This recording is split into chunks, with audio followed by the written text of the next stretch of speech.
Hello दोस्तों, आज हम आपको पिशाचों की कहानी सुनाने जा रहे हैं जिसका नाम है रक्त पिशाचों का कहर।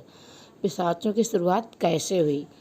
ये बात आज से लगभग 20 साल पहले की है, जब पूरी दुनिया में धीरे धीरे से खबर फैलने लगी कोई इंसान का खून पीकर उन्हें मार दे रहा है।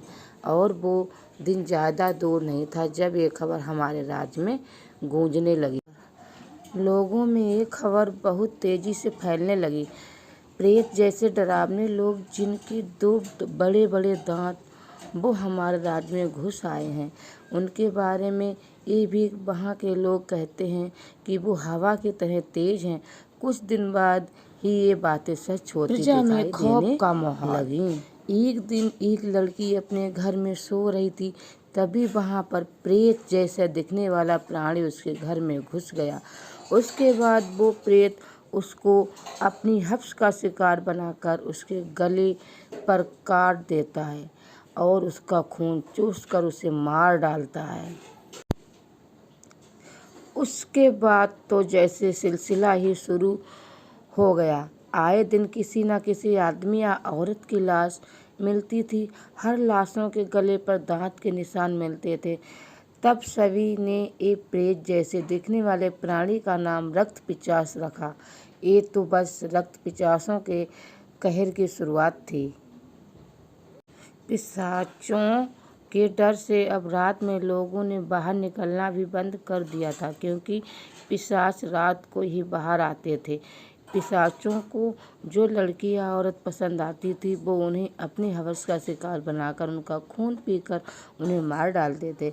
और जब कोई आदमी या औरत उन्हें ज़्यादा पसंद आ जाता था तो वो उन्हें काट कर अपने जैसा बना लेते थे, जिससे फिर वो आदमी या औरत अब इंसान नहीं रहते थे, वो उनके साथ ही चले जाते थे और उन्हें पिशाचों की तरह पिशाच बनकर इंसानों का खून पीते थे। राजा की आज्ञा पर सेनापति ने क्या किया होगा? ये बात हमारे राजा को जैसे ही पता चली, उन्होंने इस बात की हकीकत करने के लिए अपने सिपाहियों को इस बात की सच्चाई पता लगाने के लिए भेज दिया। उन्हीं सिपाहियों के सेनापति, जिनका नाम सत्यप्रकाश सिंह था, वो बहुत बहादुर और निडर थे। उन्होंने राजा की आज्ञा का पालन करते हुए इस बात के तह तक जाने का विचार बना लिया। ये राज्य में अपना भेष बदलकर प्रजा के बीच चले गए और वहाँ उनको पिशाचों के खौफ का कहर का पता चला। इस बात में सच्चाई है या नहीं, ये जानने के लिए 5 सिपाहियों को जंगल में भेज दिया। इन्हें लगा कि कोई शायद खूंखार जानवर हमारे राज्य में घुस आया है। सिपाहियों ने जंगल में क्या देखा? जंगल में चारों तरफ सन्नाटा और अंधेरा था। जब वो 5 सिपाही जंगल में थोड़ी दूर पहुंचते हैं तो उन्होंने किसी इंसान के चीखने की आवाज़ सुनाई देती है। वो उस आवाज़ के पीछे दौड़कर जाते हैं और वो देखते हैं कि कोई उस इंसान का खून पी रहा है। ये देखकर वो अपना भला लेकर उसकी तरफ दौड़ते हैं, पर वो अचानक कहीं गायब हो जाता है और वो इंसान मर चुका होता है। ये सिपाही कुछ सोच पाते कि वो क्या बला थी।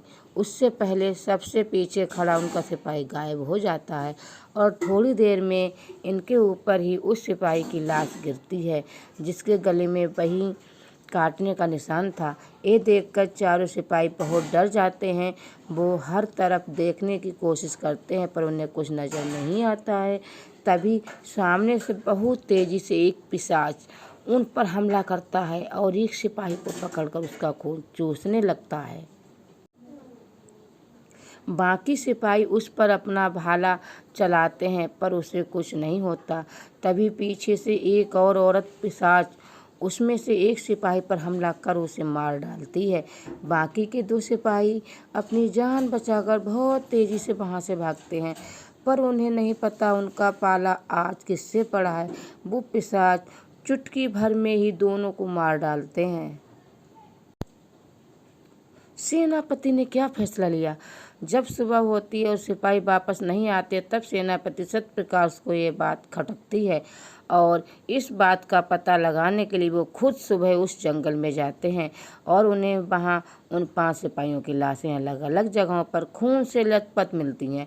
तब सेनापति को लगता है वो पिशाच शायद सच में है और वो शायद इसी जंगल में है। इसीलिए वो वापस जाते हैं और करीब 25 सिपाहियों के साथ वापस जंगल में आते हैं, क्योंकि और सिपाही राजा की आज्ञा पर पूरी राज्य में फैले हुए थे। इसीलिए सेनापति के पास उस समय सिर्फ 25 सिपाही ही थे बचे थे। सेनापति जंगल में वापस आकर 25 सिपाहियों के जरिए जाल बनाते हैं ताकि पिशाचों को फंसाया जा सके। वो घड़ी भी आ जाती है जो सेनापति सहित उन 25 सिपाहियों की जिंदगी और मौत तय करने वाला था। क्या हुआ सेनापति और 25 सिपाहियों के साथ? रात होती है और सारे सिपाही छुपे रहते हैं, पर पिशाचों के आगे एक भी जाल इनका साथ नहीं दिया। पिशाचों ने सिपाहियों के खून को सूंघ लिया और वो जहाँ छुपे थे वहाँ पहुंचकर उन्हें मारने लगे। धीरे धीरे सिपाहियों में भगदड़ मची। तब सेनापति ने उन्हें अपने पास आकर एकजुट होकर पिशाचों से लड़ने को कहा। जब बचे सिपाही सेनापति के पास आकर खड़े हुए तो उनकी गिनती 25 से 13 हो चुकी थी। तभी चारों तरफ से अजीब अजीब आवाज़ें सुनाई देने लगीं। उसके बाद एक के बाद एक सिपाही को ज़मीन से पेड़ों पर खींचकर पिशाच ले जाने लगे। सेनापति तब सिपाहियों को पेड़ों से दूर खड़े होने को कहा और कहा वो ऊपर ही हैं, अपने हथियार तैयार रखो। अब तक सिपाहियों की संख्या 6 हो चुकी थी। तभी 3 पिशाचों ने उन पर सामने से हमला कर दिया। सिपाहियों ने अपनी पूरी ताकत से उनसे लड़ने की कोशिश की, पर उनके हथियार उन रक्त पिशाचों के आगे कुछ भी नहीं थे। उन पिशाचों ने एक एक करके सेनापति सहित सारे सिपाहियों को खत्म कर दिया। कुछ दिन बाद राजा ने इन पिशाचों का तोड़ ढूंढ लिया। फिर उन पिशाचों का मारा जाने लगा। धीरे धीरे पिशाच गायब होने लगे, पर कहते हैं पिशाच आज भी हमारे बीच इंसानों की तरह ही रह रहे हैं। वो समय आने पर ही बाहर आते हैं। तो दोस्तों, अगर आपको हमारी कहानी पसंद आई है तो हमारे चैनल को लाइक एंड सब्सक्राइब करें और सुनते रहिए हमारा channel Divyanshi Singh. Thank you.